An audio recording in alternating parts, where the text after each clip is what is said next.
नीप करौरी बाबा, जिन्हें लोग बाबा नीप करौरी भी कहते हैं, एक महान संत थे जिन्होंने भारत और विदेशों में लाखों लोगों के जीवन को प्रभावित किया। उनके उपदेशों का मूल आधार भक्ति, सेवा, प्रेम, करुणा और आत्म नियंत्रण पर आधारित था। बाबा कभी दीर्घ प्रवचन नहीं देते थे, लेकिन उनके छोटे छोटे वाक्य गहराई से भरे होते थे। वे सच्ची श्रद्धा, संयम और कर्मयोग पर बल देते थे।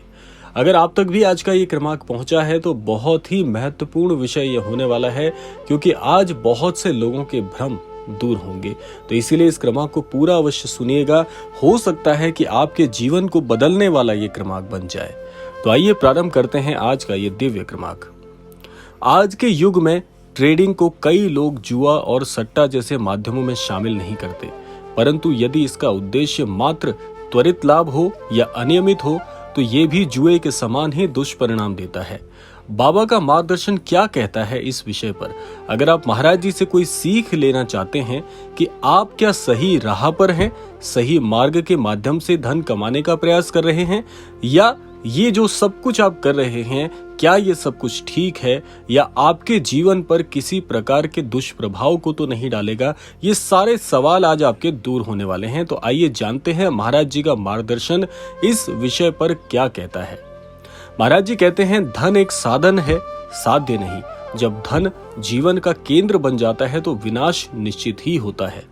यानी कि जुआ और सट्टा व्यक्ति के अंदर लालच, भय, अस्थिरता और मानसिक तनाव उत्पन्न करता है।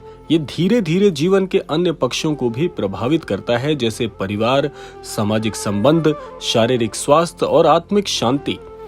क्यों महाराज जी जुए और सट्टे से सावधान करते थे? नीप करौरी बाबा के कई भक्तों ने बताया कि बाबा ने उन्हें कभी भी अनैतिक या अलभ्य साधनों से धन प्राप्त करने की अनुमति नहीं दी। उनका कहना था, जैसा कर्म करोगे वैसा ही फल मिलेगा। पवित्र साधन से ही स्थायी सुख मिलता है। जुए और सट्टे में लिप्त व्यक्ति भाग्य और तुरंत लाभ की भावना से ग्रसित हो जाता है, जिससे वो श्रम से दूर होता है। ये मानसिक रोग का रूप ले सकता है, जिसे आज गैम्बलिंग डिसऑर्डर भी कहा जाता है। बाबा के अनुसार ऐसा जीवन न केवल इस जन्म को बर्बाद करता है, बल्कि आत्मा की उन्नति को भी रोकता है। आइए अब जानते हैं आध्यात्मिक दृष्टिकोण से जुए का प्रभाव आपके जीवन पर भला क्या पड़ता है। आध्यात्मिक रूप से जुआ या सट्टा व्यक्ति के अनंतकरण को मलिन करता है, उसे लोभ, मोह और क्रोध जैसे विकारों से भर देता है। बाबा कहते थे, मनुष्य का जीवन दुर्लभ है, इसे व्यर्थ मत गंवाओ।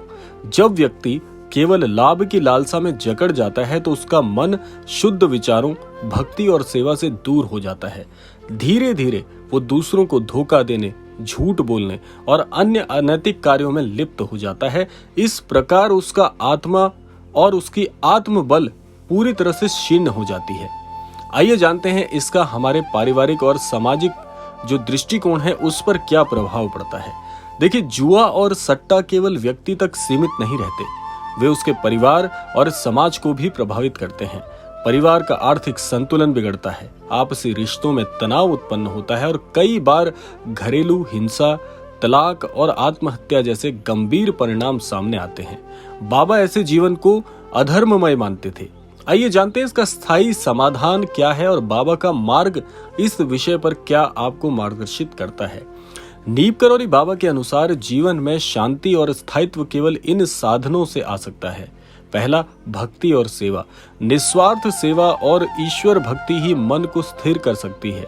बाबा का एक प्रसिद्ध वाक्य है जो कि अंग्रेजी में भी और हिंदी में भी सामान्य है। अंग्रेजी में है, love everyone, serve everyone and remember god, और हिंदी में इसका आशय है कि सभी से प्रेम करें, सभी के प्रति सेवारत रहें और ईश्वर में विश्वास रखें, ईश्वर का स्मरण करें।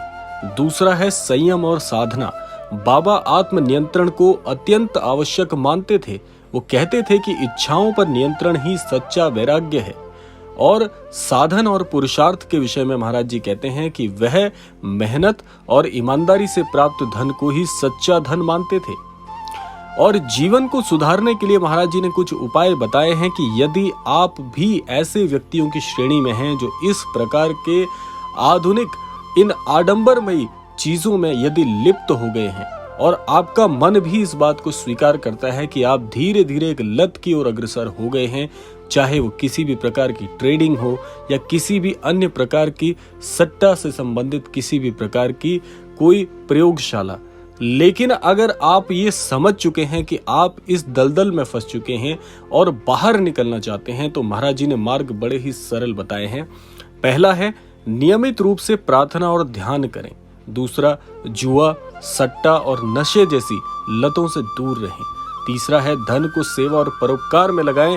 जिस धन से आप तुरंत सफल होने या तुरंत धनवान होने की लालसा लिए इन सभी प्रकार के आडंबरों में फंस गए हैं, तो उस धन को यदि परोपकार में लगाएंगे, जिस धन को आप सट्टे आदि में इस्तेमाल करके उस धन को दुगना चौगुना करने की सोच रहे हैं, उसका भी महाराज जी ने मार्ग बताया है कि आप किसी दूसरे की सेवा में उस धन को लगा दीजिए जो आप जुए सट्टे में प्रयोग करते हैं, तो आपका धन कई गुना चारों तरफ से आपके पास एकत्रित होगा और धनवान बनने का इससे सरल मार्ग कुछ नहीं है।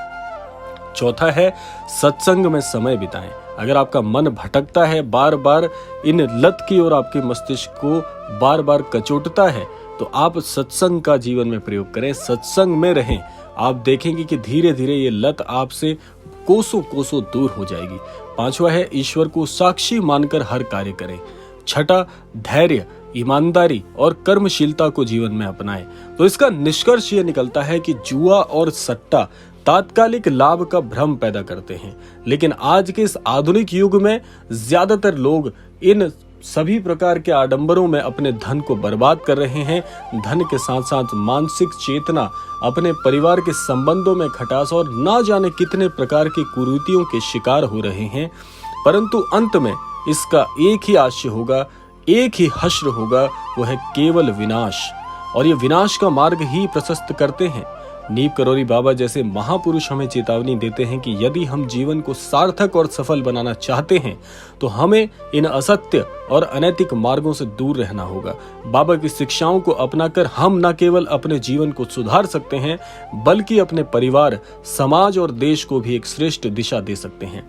इसीलिए यदि आप ट्रेडिंग या जुए में किसी भी प्रकार से लिप्त हैं, तो इस वीडियो को मत समझिए मात्र एक चेतावनी। ये एक संदेश है महाराज जी की ओर से, एक संत का, जो आपके जीवन को सच्ची राह दिखाता है। अगर इस संदेश को आप बार बार नजरअंदाज करने की कोशिश करते हैं, तो समझ जाइए कि आप जीवन में इस बुरी लत के शिकार हो चुके हैं। अब बचने का मार्ग केवल यही है कि आप महाराज जी की शिक्षाओं को अपनाकर धीरे धीरे इस दलदल से बाहर निकलिए और स्वयं के जीवन और अपने परिवार के जीवन को पूरी तरह से बचाने के लिए प्रयासरत होइए। तो ये था आज का अद्भुत क्रमांक। आशा करते हैं क्रमांक आप सबके लिए फलदायी होगा। इसी कामना के साथ अब समय आता है विदा लेने का, और विदा लेने से पूर्व समय है रोजाना की प्रार्थना का। यही प्रार्थना करना चाहूंगा कि श्री महाराज जी सभी को सन्मति और सद्बुद्धि की प्राप्ति कराएं और इस संपूर्ण सृष्टि का, इस संपूर्ण लोक का कल्याण हो। इसी कामना के साथ विदा लेते हैं। मिलते हैं अगले क्रमांक में। तब तक के लिए जय श्री राम, जय गुरुदेव, जय उत्तराखंड।